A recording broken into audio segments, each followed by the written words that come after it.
우리가 살아가는 세상에서 이름은 곧 나 자신을 증명하는 가장 기본적인 표식과도 같습니다. 하지만 만약 누군가의 딸, 아내, 그리고 어머니라는 역할로만 불려야 했던 시대가 있다면 어떨까요? 조선이라는 거대한 역사의 무대 위에서 여성들의 삶은 마치 정해진 각본처럼 흘러갔습니다.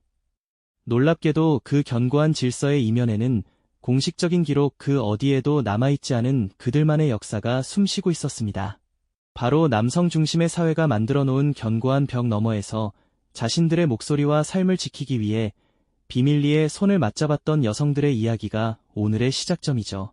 과연 그들은 누구였고 무엇을 위해 그토록 은밀하게 모여야만 했을까요? 당시 사회가 여성에게 요구했던 덕목은 아주 명확했습니다.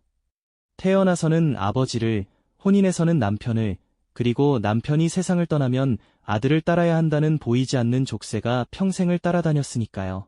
개인의 재능이나 욕망은 감히 드러낼 수 없는 것이었고 세상의 모든 중요한 결정은 남성들의 몫이었습니다. 마치 잘 짜인 연극의 무대 뒤편처럼 여성들의 공간은 늘 안채라는 한정된 장소에 머물러야만 했죠. 역사의 주인공은 언제나 왕과 위대한 학자 혹은 전장을 누빈 장군들이었습니다. 그들의 업적 뒤에서 묵묵히 길쌈을 하고 자녀를 키워냈던 수많은 여성들의 이름은 그렇게 시간의 먼지 속으로 사라져갔습니다. 이런 답답한 현실 속에서 여성들에게는 기댈 곳이 절실했을 겁니다. 가족이라는 울타리만으로는 채워지지 않는 깊은 소외감과 불안감을 나눌 수 있는, 오직 그들만이 이해할 수 있는 언어로 소통할 수 있는 공동체가 필요했던 것이죠. 바로 이러한 절박함이 조선 여성들을 움직이게 만든 가장 근본적인 동력이었습니다. 억압이 강하면 강할수록 그 틈을 비집고 피어나는 생명력 또한 강해지는 법이니까요. 그들은 스스로를 지키기 위한 놀랍고도 지혜로운 방법을 찾아냈습니다.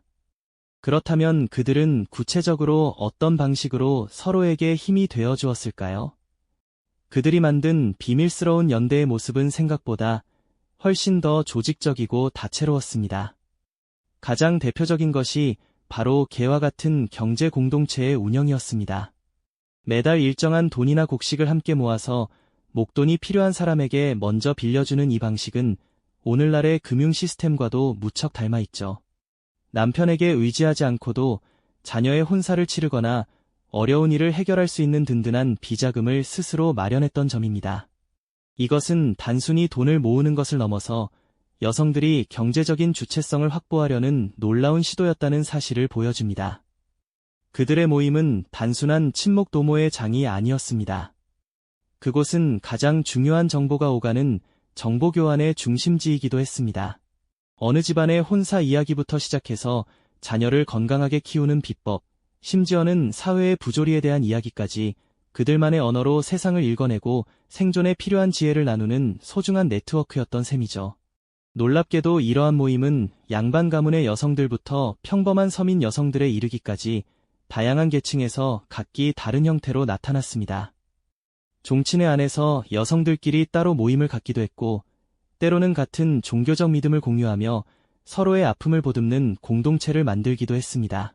겉으로 보기에는 그저 평범한 부인들의 수다처럼 보였을지 모릅니다. 그러나 그 안에서는 끈끈한 신뢰를 바탕으로 한 약속이 오갔고, 혼자서는 감당할 수 없는 인생의 무게를 함께 짊어지려는 강한 연대의 힘이 작동하고 있었던 것입니다.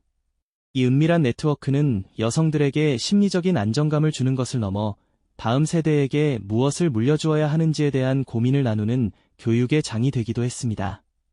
공식적인 교육의 기회는 없었지만 그들은 삶의 경험을 통해 얻은 지혜를 서로에게 전수하며 스스로 스승이 되어 주었습니다.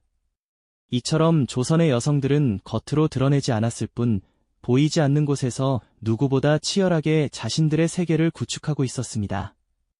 그들이 만든 작은 모임들은 억압적인 시대의 파도를 함께 건너기 위해 서로의 손을 맞잡고 만든 작지만 단단한 뗏목과도 같았습니다.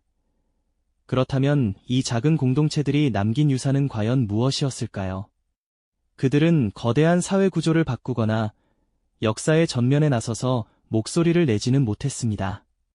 그러나 그들이 지켜낸 것은 어쩌면 그보다 더 근본적인 것이었을지도 모릅니다. 바로 억압적인 현실 속에서도 결코 쓰러지지 않는 인간의 존엄성과 주체성의 불씨를 지켜낸 점이죠. 어머니가 딸에게, 시어머니가 며느리에게 물려주는 것은 비단 살림의 지혜나 바느질 솜씨만이 아니었습니다. 그 속에는 보이지 않는 세상의 이치를 읽는 법, 부당함 속에서 자신을 잃지 않는 법, 그리고 무엇보다 혼자가 아니라는 위로와 연대의 감각이 고스란히 담겨 있었던 것입니다. 마치 어두운 방 안에서 희미한 등불 하나에 의지해 다음 세대가 읽을 책을 필사하는 심정으로 그들은 자신들의 삶을 통해 다음 세대 여성들이 기댈 수 있는 무형의 자산을 남겼습니다. 이러한 힘은 공식적인 기록에서는 찾아볼 수 없습니다. 왕조실록이나 사대부의 문집에는 결코 등장하지 않는 이야기이기 때문이죠. 놀랍게도 그 흔적은 전혀 다른 곳에 스며들어 있습니다. 여성들이 입에서 입으로 전하던 민요의 가사 속에, 아이에게 들려주던 옛이야기 속에, 심지어는 그들만이 사용하던 은밀한 언어와 풍속 속에 그 연대의 정신이 화석처럼 남아 전해져 내려왔습니다.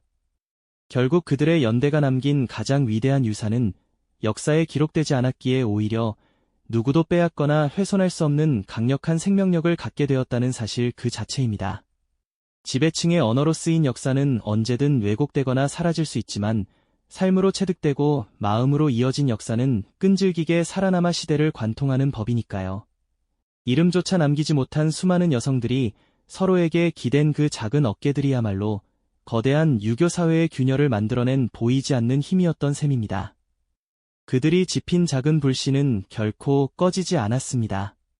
오히려 세대를 거듭하며 조용히, 하지만 분명하게 번져나가 마침내 거대한 희망의 빛을 만들어내는 근원이 되어주었습니다. 오늘날 우리가 당연하게 생각하는 많은 것들, 여성이 자신의 목소리를 내고 스스로의 삶을 선택할 수 있는 자유 역시 이름 없이 쓰러져간 그들의 은밀한 투쟁 위에 서 있는 것이죠. 기록되지 않은 역사 속에서 묵묵히 서로를 지켜냈던 그들의 강인한 삶이 지금을 살아가는 우리에게 던지는 메시지는 과연 무엇일까요? 그 숨겨진 힘의 이야기는 여기서 끝나지 않습니다. 다음 시간에는 붓과 먹을 통해 침묵을 깨고 세상과 소통하려 했던 조선 여성들의 더욱 놀라운 도전을 함께 따라가 보겠습니다.